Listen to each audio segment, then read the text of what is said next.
स्वागत है आपका। रुक कर लेते खबरों की ओर। कुरुक्षेत्र के शाहबाद हल्का विधायक रामकरण कला ने राजकीय स्कूल चडूनी में 6 कमरों के भवन निर्माण का शुभारंभ किया। इस दौरान उन्होंने कहा कि राजकीय स्कूलों में प्राइवेट स्कूलों की तर्ज पर सभी आधुनिक सुविधाएं उपलब्ध करवाना राज्य सरकार का मुख्य लक्ष्य है। साथ ही कहा कि सरकार की ओर से लगातार करोड़ों रुपए का बजट स्कूलों में सुविधाएं उपलब्ध करवाने के लिए किया जा रहा है और स्कूलों के विकास का ये कारवां निरंतर चलता रहेगा। सरकार के इन प्रयासों से अब छात्रों को सरकारी स्कूल में भी आधुनिकतम सुविधाएं उपलब्ध हो रही हैं।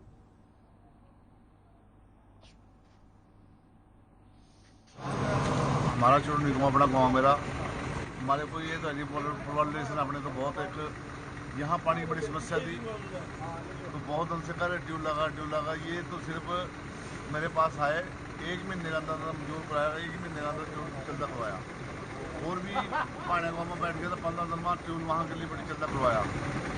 अहमद बैठे मिल के वहाँ ट्यूब लग रहा धमतोड़ी में मैंने नवा ट्यूब लगाया, पकाने में नवा ट्यूब लगाया, मतलब कम से कम भी 35 ट्यूब मैंने अपने हल्के में ऐसे लगवा दी। पानी की दिक्कत ध्यान दूंगा किसी को। आपको रेवाड़ी में न्यायिक परिसर में लोक अदालत का आयोजन किया गया, जिसमें कार्यक्रम की अध्यक्षता में जहां न्यायिक परिसर में लोक अदालत का आयोजन किया गया, तो आपको बता दें कि कार्यक्रम की अध्यक्षता जिला अध्यक्ष डालसा दिनेश कुमार मित्तल ने की। इस अवसर पर बिजली, पानी और बिल से संबंधित कई मामलों का निपटारा किया गया। जिला एवं सत्र न्यायाधीश अध्यक्ष दिनेश कुमार मित्तल ने कहा कि लोक अदालत आपसी समझौते के आधार पर मामलों का निपटारा करवाने का सशक्त माध्यम है। इसके माध्यम से केसों का निपटारा जल्द होता है।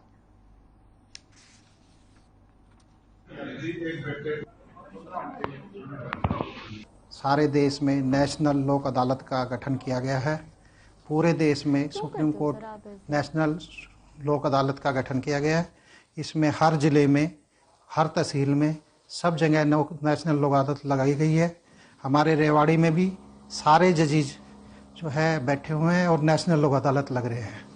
बहुत से लोग आए हैं नेशनल लोक अदालत में, काफ़ी केसों का समझौता हुआ है। MACT motor accident claim tribunal में हमने तकरीबन 50 केस में राजीनामा कराया है और तकरीबन 4 करोड़ रुपए का मुआवजा जिनकी डेथ हो गई है मोटर एक्सीडेंट में या जिनकी चोट लगी है उनके जो वारिसों को दिलवाया गया है। और जो है 1-2 हज़ार के तकरीबन हमने कैंसिलेशन जो बिजली बोर्ड की है या जो पुराने पुलिस में फाइलें पड़ी थी उनको वो ख़त्म किया गया है। और तकरीबन 50 केसेज नेशनल नेगोशिएबल इंस्ट्रूमेंट के चेक केसेज उसका निपटारा किया गया है।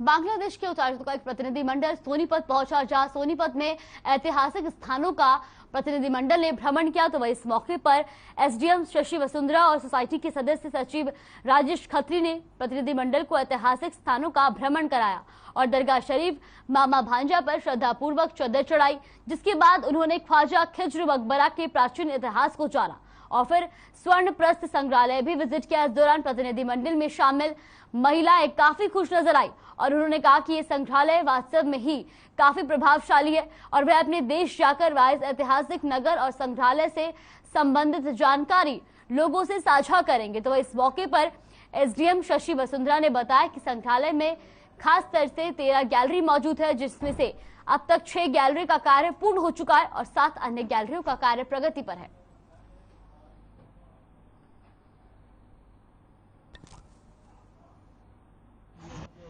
It's a very good opportunity, a rare opportunity for me to visit Sonipat.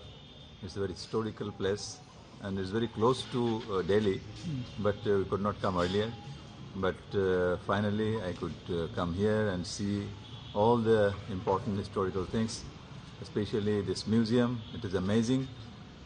You are trying to have a very good museum portraying all this history of this region, of this city. आज Bangladeshi high commissioner साहब का और उनके साथ उनके troop का यहाँ पर आज दौरा रहा, जिन्होंने सोनीपत में दार्शनिक स्थलों का जो है वो भ्रमण करा, जिसमें खिज्र का मकबरा और हमारा यहाँ म्यूजियम, एक मामा भांजा चौक पर जो दरगाह है ख्वाजा नसीरुद्दीन की, वो देखी और वो पूरा डेलीगेशन यहाँ पर सोनीपत की संस्कृति से और सभी से काफ़ी प्रभावित रहा और बहुत खुश होकर वो सब यहाँ से गए।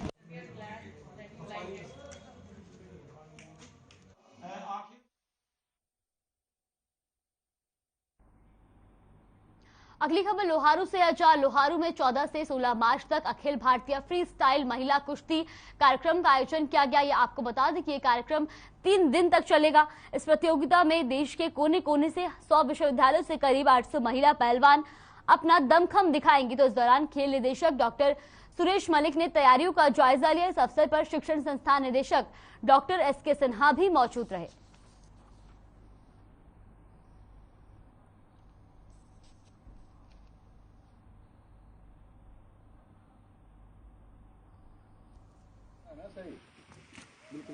ये दूसरा जो आयोजन था, मैंने VRCM एजुकेशन सोसाइटी के director doctor SK Sinha ji से बात की, तो इन्होंने भी कहा, सहर्ष इसको माना कि हम ये एक इलाका जो है, हम जानते हैं टोटली इस प्रकार का इलाका है जो राजस्थान की बेल्ट से जुड़ा हुआ है और इस प्रकार के खेल जो है यहाँ बहुत कम पब्लिक को या बच्चों को देखने को मिलते हैं।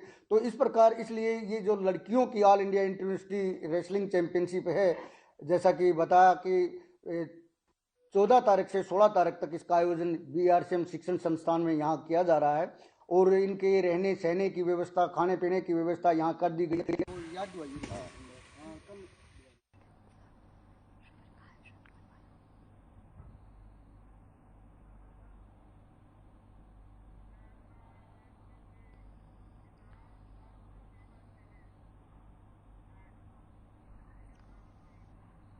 हरियाणा स्कूल शिक्षा परियोजना ने जहां चिकित्सा शिविर का आयोजन करवाया, तो ये आपको बता दें कि ये चिकित्सा शिविर आयोजन जहां हरियाणा स्कूल परियोजना परिषद के द्वारा करवाया गया। जिला स्तर शिविर का आयोजन सचिवालय कॉलोनी के जिला परियोजना संयोजक कार्यालय में किया गया। इस अवसर पर शिविर में हरियाणा के राज्य आयुक्त राजकुमार मक्कड़ मुख्य अतिथि के तौर पर मौजूद रहे। इस दौरान कार्यक्रम में मौजूद राजकुमार मक्कड़ ने कहा कि राज्य सरकार द्वारा दिव्यांगजनों के लिए शिक्षण संस्थाओं में 18 साल तक के बच्चों को निःशुल्क शिक्षा प्रदान की जा रही है। साथ ही उन्होंने कहा कि हर साल जिला स्तर पर 3 कैंप लगाए जाएंगे। बता दें कि शिविर में करीब 120 दिव्यांगजनों का मेडिकल किया गया।